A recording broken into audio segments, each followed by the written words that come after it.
वंश तो एक बेटी ही बढ़ा सकती है। एक 40-42 साल की घरेलू औरत मीरा थी। मीरा का भरा पूरा परिवार था। धन धान्य की कोई कमी नहीं थी। मीरा अपने घर संसार में बहुत खुश थी, लेकिन कभी कभी अचानक बेचैन हो जाती थी। इसका कारण वह खुद भी नहीं जानती थी। उसका पति उससे हमेशा पूछता था कि तुम्हें क्या परेशानी है, पर वह इस बात का कोई उत्तर न देती थी। उसके 3 लड़के थे। तीनों लड़के बड़े हो चुके थे। सबसे बड़ा बेटा इंजीनियरिंग कर रहा था, मझला लड़का बीए कर रहा था और छोटा बेटा 10वीं में था। तीनों ही किशोरावस्था में थे।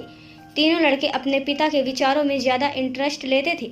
वो अपने पिता से ज़्यादा मेल खाते थे। वे ज़्यादातर समय अपने पिता के साथ टीवी और दोस्तों के साथ बिताते थे।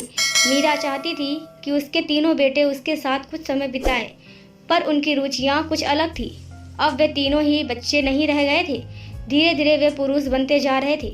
एक सुबह मीरा ने अपने पति से कहा, मेरी खुशी के लिए आप कुछ करेंगे? पति ने कहा, हाँ हाँ, क्यों नहीं, तुम कहो तो सही।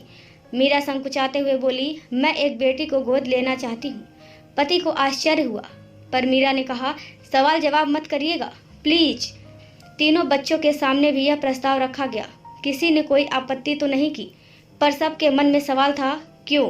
जल्द ही मीरा ने 1.5 महीने की एक प्यारी सी बच्ची अनाथ आश्रम से गोद ले ली।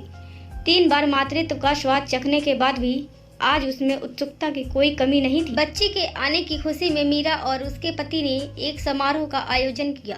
सब मेहमानों को बुलाते हुए सुधा बोली, मैं आज अपने परिवार और पूरे समाज के क्यों का जवाब देना चाहती हूँ कि मैंने इस उम्र में एक बेटी को गोद क्यों लिया, और मेरे ख्याल से हर घर में एक बेटी का होना बहुत जरूरी है। बेटी के प्रेम और अपनेपन की आर्द्रता ही घर के सभी लोगों को एक दूसरे से बांधे रखती है। 3 बेटे होने के बावजूद मैं संतुष्ट नहीं थी। मैं स्वयं की परछाई इनमें से किसी में भी नहीं ढूंढ पाई। बेटी शक्ति है, सृजन का स्रोत है। मुझे दुख ही नहीं, पीड़ा भी होती है जब मैं देखती हूँ कि किसी स्त्री ने अपने भ्रूण की हत्या बेटी होने के कारण कर दी।